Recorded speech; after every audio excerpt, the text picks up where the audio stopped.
Scratch and sniff. Scratch and sniff? Scratch and sniff! I didn't know I was agreeing to that.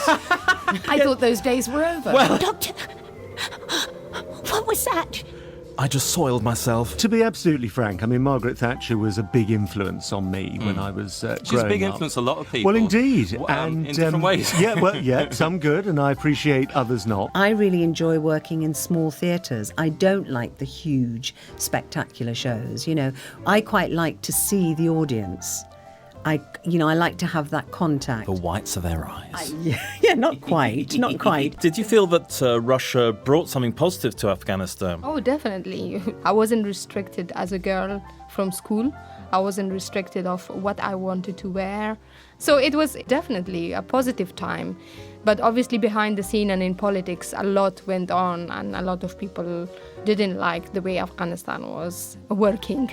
My father said, dentistry would be a very useful career for you. You can use it any country in the world, and as a Jew, you might be thrown out any time. Still, it remains in me, that possibility. It was for me, being in the supermarket in Accrington, and my elderly ladies coming up to me and saying, when are you and Rory getting married? And me saying, well, we're not allowed to because Hayley's transgender, and them going, never mind that, they should be together. And that's the way to change the world. I remember teasing you mercilessly at the time because I'm more of a Corrie watcher than an Emmerdale watcher. No offence to Emmerdale. Although I think they missed a trick by not calling it Farm when they shortened it. It should be Farm ! I have a real love-hate relationship with being well known. With EastEnders, you know, I used to do my supermarket shop while the omnibus was on to be able to get round. And I wouldn't go to a pub on a Friday night because when you're recognising somebody's pissed, it gets a bit invasive. Yeah. And when school's out, that was horrid. When you get 30 giggling, screaming, going, let's raise a tobacco. A lot of geek blokes in the world, but women tend to circumnavigate that a lot. How fascinating. Well, it's like they always say that women are good at multitasking. I mean, I have a lot of girlfriends that I'll try to watch a movie with them, and they cannot concentrate on the movie. Okay. And I'm one of these people, when you go to the cinema with me, I do not talk throughout the movie. I need to watch the dang movie. My lovely Andy would be applauding you now. A comedy, fine, if someone wants to laugh and whisper something to me, I'm not going to make a big deal out of it. But a drama, I need to watch. Can you move your head? Exactly. So, I mean, just to visit the Scottish place again for a minute, it's a tiny wee mouth. Oh, you do it. It's a tight. You don't like. So what Andy did there was great because it wasn't too strong. You often people in Scottish like that. Really short wee swallow. You know? So let's have one of your poems then. I'm glad I'm not Emily Dickinson. What a miserable life led she. She didn't have Cadbury's dairy milk and nobody came for tea. And also by the Scotsman, apparently you are tender, frightened and convincing. I mean, it's working for me. I've made Sandy Walsh blush, but in a good way.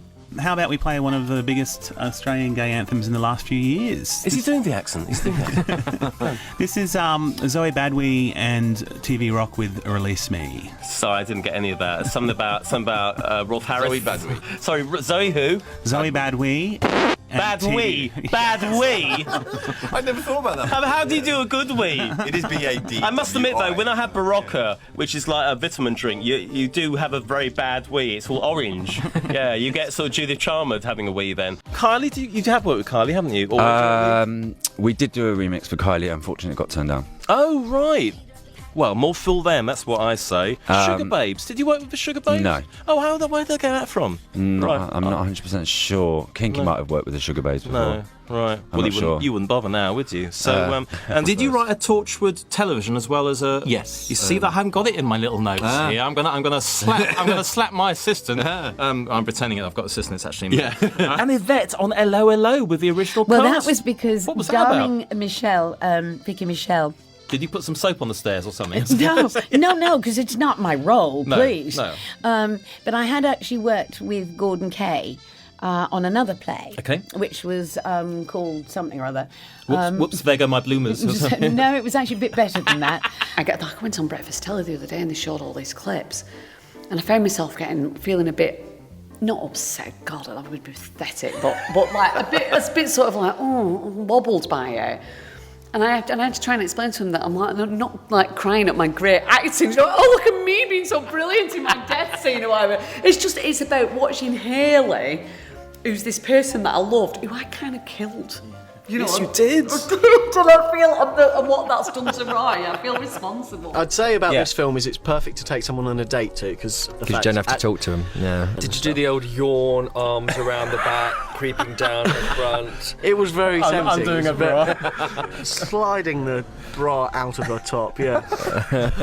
It's an art to that. I didn't start work until 6-7 weeks after all the others, so I slipped in a little job at Bromley called Whose Life Is It Anyway, at Bromley Theatre, and I met the father of my first child. Oh, wonderful. So Harry would never have existed. Yes. If I'd accepted Rose. Isn't it It's a funny lovely way how jobs link with the personal side as well. You are listening to Jaded Kid. I saw some high-end DJs like Pete Tong, Tiesto, that sort of thing, and you saw the crowd reaction, and I thought, I want some of that action. When you're making a song, you're making it to make people dance, for people to enjoy themselves. You've got to make sure that your song has got everything that you think it needs. Growing up, I had CDs that had been passed down to me that I used to listen to, and that's sort of how I developed my musical taste. I mean, I think that's the same with me, actually, because I have 2 brothers, 2 sisters, so the music sort of filtered down, as did their socks. Scratch and sniff. My partner Tim Benzie and I have we've started a campaign called It's Got to Be Bassy, which is our campaign for Shirley Bassey to sing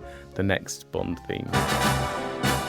And the main part of the campaign is we've created a video, which is on YouTube, in which we edit ourselves into every single Bond film, including Spectre. Positively shocking. With a sign saying it's got to be Bassey, to tell James Bond himself that we think it's got to be Bassey. The Americans are going to be none too pleased about this. And in terms of ideas for songs, it can be any which way. For example, Heart and Soul, we had a new toy, courtesy of my father's financing, bless him.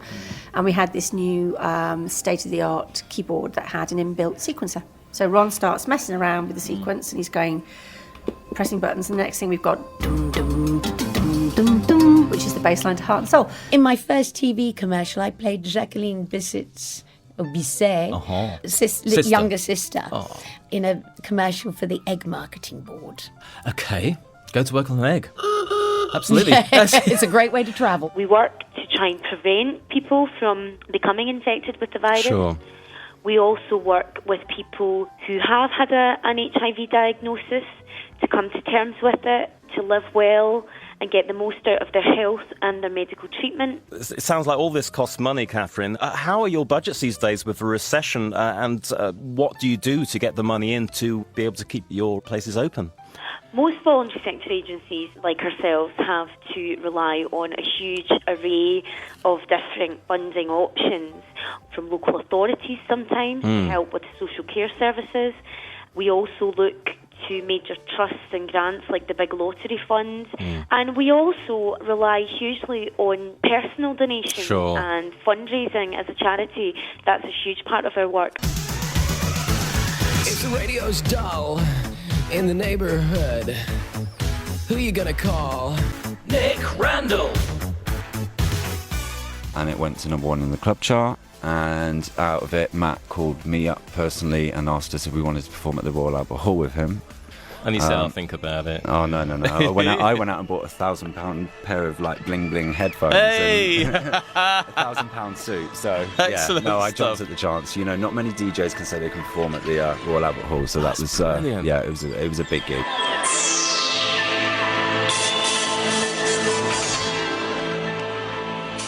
Now, what makes this film interesting is that it's actually really the story about 2 men, because J. Edgar Hoover, for all of Look, Nick, there's not much man-on-man action in this movie, but what it is a sort of story just about... Just getting very intense here, right? Go on. It's a story about... Sorry, we haven't done this readers for a couple of months. Anyway, go on. Okay. Yes, it's better be good. So basically, J. Edgar Hoover, famously, was he gay? Because I don't think a lot of people were aware of your connection with Liza Minnelli. Daddy put me into Miss Dixon and Miss Wolfe tutorial school in Victoria, and that's where I met Liza. And of course, you know, Judy was the most funny, wonderful, warm, incredible woman. And we see so much portrayed of the angst, the pain. There were those issues. Yeah. But day-to-day life, She was a mama. And somebody came pounding across the beach at me. I thought, oh no, not here, not now. Leave me. Running towards me. And they ran straight past me. No, come back. They were, well, do you know, there was a bit of me that, they weren't, okay. God, you don't want my I would have a autograph. T-shirt. Pay me some attention. Absolutely. So I thought I'd take note of this, Lou, because actually Yeah, you pretend absolutely. you're fed up with it, but actually you quite like it. And tofu, banana and cucumber are the 3 stages of male erection.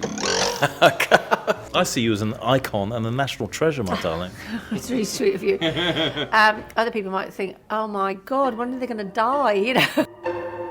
There is evidence to suggest that J. Edgar Hoover was essentially a closeted gay man. I mean, he never had Is a that relationship. reflected in it, though? Absolutely. I mean, he had a lot of the typical characteristics, if you want to kind of coin a cliche. Look, can you just finish it on your own? Okay, yeah. So I don't know what's wrong with me, No, sorry. okay, I'm just fine. like, well, let's start, that's it. Okay. You can come back in for Whitney. I'll just sit here. Okay. I've made up for it. I've spent many years since making amazing commercials teaching people how to make sure that they don't get infected with STIs. Oh, right, that's lovely. I'm the voice of chlamydia. I don't own my old hits. I can re-record them. I can do my own sound-alike. And if you wanted to do a commercial with China in your hand, you could come to me and I'll cut you a better deal with a complete sound-alike. You're the ultimate sound-alike. Yeah. I sound just like myself. It's amazing. There was a man sitting in there too who I was basically oblivious of. Turned out to be Arthur Mayer from Metro-Goldwyn-Mayer and wanted to offer me a 5-year contract with MGM. Oh my. And it was written as this sort of very camp thing. I actually knew a couple of people that auditioned for it, and they'd said, it's this very sort of camp actory type. I thought, I could do that. But it said, Len is tall, and then blah, blah, blah. And Mark Gaty sent me an email and said, will you give me a ring? And I thought, he's not doing that to tell me I've got it. He's just being nice, because he is the nicest man in the world. And he said, look, we loved what you did, but... And I said, you've gone for somebody tall, haven't you? And he went, yeah. Are you enjoying now far more than you were enjoying the height of your success? No. Because at the height of my success, I was on private jets and limousines, and I wouldn't be stuck in a pub with the likes of you. Well, that's charming, that is. It brings back such good memories of going out clubbing and being, wild and free and all these things. Letting all your hairs hang out. Letting them all hang out. When I was 3, I used to sing The Queen of the Night in German to pitch. I think I put out like a 19-track album within about 6 months. Have you got any of these? No. I bet you have. You got them in your loft or something, haven't you? No, sadly they were destroyed in a fire. And this woman came up to me, she said, now tell me, have you made any movies? And I said, well, no, I haven't been to Betty Ford yet. Well, if I could have gone through that floor. I've never been a person who stood up for gay rights or gay equality. There have always been stronger people to do that for me. But you know what? That's not acceptable. All of us need to take a stand, because without us taking a stand and saying this isn't acceptable, people won't learn. I could never get an agent for years because of my disability, so I had to be my own, which was good for me actually, because it taught me a lot of discipline. And so negotiating the right fee, hopefully. Yeah, not as good on that one. More about getting the role. And Britt Ekland turned and gave me a smile such as you have never seen.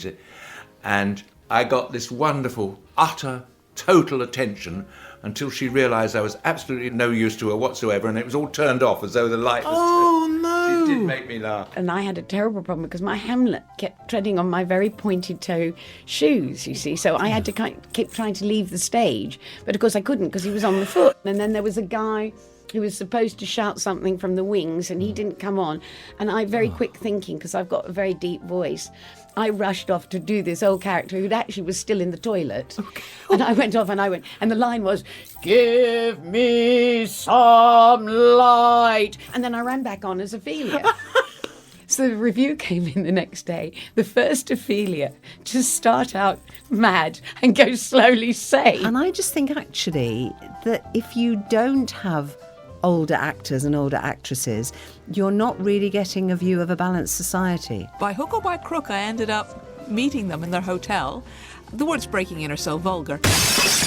for a 16-year-old Beatlemaniac to spend 8 days with John and Yoko. I still don't believe it. And then I was with Douglas Adams. I will always remember Douglas's immortal words. She can't sing, she can't dance, she can't act. What's the good of her? And for some reason I was insulted. My simple mantra is never accept the world as it is. Dream of what the world could be, and then help make it happen. No, I love it. Carol Decker on Scratch and Sniff with a goodie bag. Thank you so much. Well, Paul, the very best of luck with this campaign, and to your partner Tim as well. I hope it goes well. I hope we get Dame Cherylee back to sing another Bond film, and because you've done 2 bite-sized shows for us, you get a celebrity box of chocolates. Thank you very much. Do enjoy that. Paul Joseph, thank you so much. Thank you. I've enjoyed it tremendously, and thank you for picking up on so many things that I'd actually forgotten about. Thank you very much. What an enjoyable interview.